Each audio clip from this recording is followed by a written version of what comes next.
All right, I'm back for my Boomer segment. Session lows are getting back to them again. And Jerome Powell, the Federal Reserve Chairman, is speaking, I think, in Chicago right now, talking about further gradual rate increases. Didn't say how gradual they'll be, 2, 3, or more. I think more than 3 would alarm this crowd, but we shall see. We got Lizzie MacDonald here, Charlie Brady, Charlie Gasparino, and Leeb, Capital CEOs. China! Leeb. Now, with this gang, I have to speak extra loud because they cannot hear me. So, Lizzie, the first thing. We're boomers and we're right. We're boomers. Hey, I'm a boomer. We're all boomers. So, the first thing the president is got to make clear to these markets is that this doesn't erupt into a trade war, because I think all the employment stuff and everything else is taking a back seat to this trade drama. What do you think? You're right. And this is sort of like, watching this unfold, it's astonishing. It's sort of like ad hoc and on-the-fly policy with tweets that are unsafe at any speed, no matter how you look at it. So you think there's a method to what the president's doing? I don't think they have the exact plan ready to launch. I mean, I know they know. To say the least, I know what their fears are and the concerns are about the theft of intellectual property and the trade deficit and so forth. Pat Toomey said it well. Pat Toomey said he doesn't think that the use of tariffs is the right tool. You're talking about the Republican senator from Pennsylvania. Correct. Thank you. To go after the trade, to the IP problem. What I find astonishing is that, like, when Trump, I mean, we reported this in the last hour. Trump gets 2 major CEOs. I'm not going to say their names. I was given this information on the basis I would not relieve their names. But if I've told you their names, you would say those are major. Okay? They both called him up and they said, listen, do not do a tit-for-tat trade war. We understand that the Chinese rip us off. We understand, you know, you have good motives, but you do a tit-for-tat trade war, it's going to unwind all the positive stuff with the economy. It's going to hurt the markets. Do a comprehensive thing so the markets say, at least we're thinking about it. And he was like, no, you know, this is the way I'm going to negotiate. He really blew them off, and it was good advice. And it's so obvious today because we have a pretty good jobs number. I mean, a very good, actually, if you think about it. I know. In other words, it's like a Goldilocks number. Well, think about it. It's a decent number, and you know, because of this trade garbage, the market's off. But the thing that gets me, I mean, at least we're at the right country. We're hitting China, not our European allies. And I really I think that that's right. And I think he's really frustrated because he doesn't know what to do. But there's a positive step. And again, we were talking before. Follow what we did in the wake of Sputnik. Sputnik, we spent probably in today's dollars hundreds of billions. By the way, that's even in before schools. my demo. Yeah. Yes, I'm the senior boomer here. I'm the senior. I was a kid. What's the Sputnik point? Wait, I think around in the 50s or whatever. We should be spending billions of dollars on cyber education and things like this. Yes. Who should be spending that money? What? Who should be spending that money? America, instead of, you know, other things. I mean, that's what where we're. But how does a war with China potentially help that?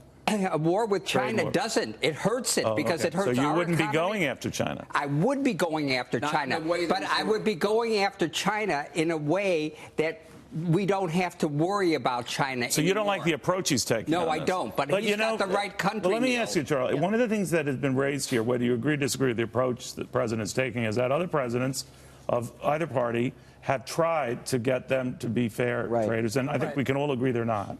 And failed. We don't have free trade. So he's, you know, calling their bluff. But what's rattling the markets right now, and Liz touched on this a moment ago. Right now. Rattling the markets is the uncertainty of it all. And markets hate uncertainty more than anything, even in bad news. And you touched on it at the top of the show. You said the president risks undoing his own rally. And that's what we're seeing. How real do you think that is? The first time yesterday, I think, on this plane back from West Virginia, besides the Stormy Daniels comment, the one thing that stuck in my mind was the notion that, there's going to be some pain. It's the first time he's acknowledged that. Not just for the markets, but for consumers. Because we're going to feel that, right? And the bottom line is China is in this for the long term, right? I mean, Xi is now effectively ruler for life. Donald Trump is ruler until 2020. 2018, well, 2020. But so, you know, how is this going to play out? The president still says he's still saying the premier needs us more than we need him. Right. And if China does tit for tat, effectively all of the U.S. exports into China would be taxed if China goes that route. That's a big deal. But the Chinese premier is already saying that last week they will ease market access. They will back off on, stop forcing intellectual property sharing to avoid a trade war. So what this will could that be enough that they make good on it? Here's the point. Hang on. Remember when the Soviet Union, when Daniel Patrick Moynihan said, listen, we overestimated the strength of the Soviet Union. And then when the Soviet Union collapsed, it ripped the lid off of the problems they're in. China has only $4,800 per capita income, $4,800. They've got tremendous poverty. They have a debt bomb, and they have health crises in China. But they so you're in the crowd that says they'll bend first. But they will, but they are also in it for the long game. Okay, Charlie, who bends first? And I will get to you, I pray. Ultimately, I think we'll have to bend first. Really? Yeah. No, I think that. Let Steve go. I think that there's a compromise, and it's pretty simple. The United States dollar is the world's reserve currency. That's great. That's wonderful. It gives us lots of special privileges, but there's also something horrible about it. It's overvalued. Right. It's much more. It's dramatically overvalued relative to the yuan. Because we run deficits. Right. That's why. Exactly right, Charlie. We run deficits. What we could do, which we didn't run when Sputnik was going. Right. No, we did not. And what we could do is force China to dramatically revalue their yuan, which I think they want to do anyway. This should not be happening. They do. Even if they make concessions, here's what I wonder. How do you do the Ronald Reagan thing, trust but verify? How do you check that? The trust but verify in this one is not weapons. You trust by just looking at your Bloomberg screen. If you see the yuan trading at 0.18. You realize that they're a competitor to us. What's that? Bloomberg competes with us. Do you realize that? Well, they got to. Oh, I'm sorry. Okay. I mean, you look at the newspaper, or you don't have to look at it. I mean, you look at a Fox News feed. You look at anything and see where the yuan is. You know where you are right now. I am so sorry. But Neil, let's be real clear here. China has opened up to us, okay? They have opened up to us increasingly. Oh, but it's been glacial. But you know why? You know why they've opened up? We want to do business there.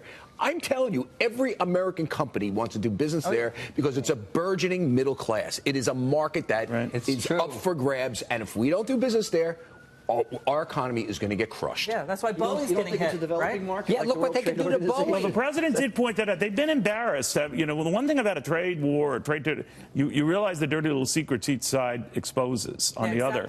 And what's been exposed about the Chinese is they don't play clean or fair. That's right. No, they don't. And the big issue is intellectual property theft is an ongoing issue. Right. Make hogs great again. Make pork products. Steve, any final comment? Make pork products great again. My final comment is to look for a win-win situation. Everybody's do you looking think we're for going to have one? I think it's possible.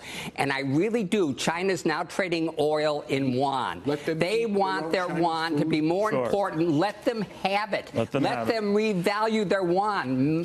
Call them a currency manipulator. Let the yuan go to 0.20 and never look at Bloomberg terminals. They never give you good advice. Keep our own hogs here.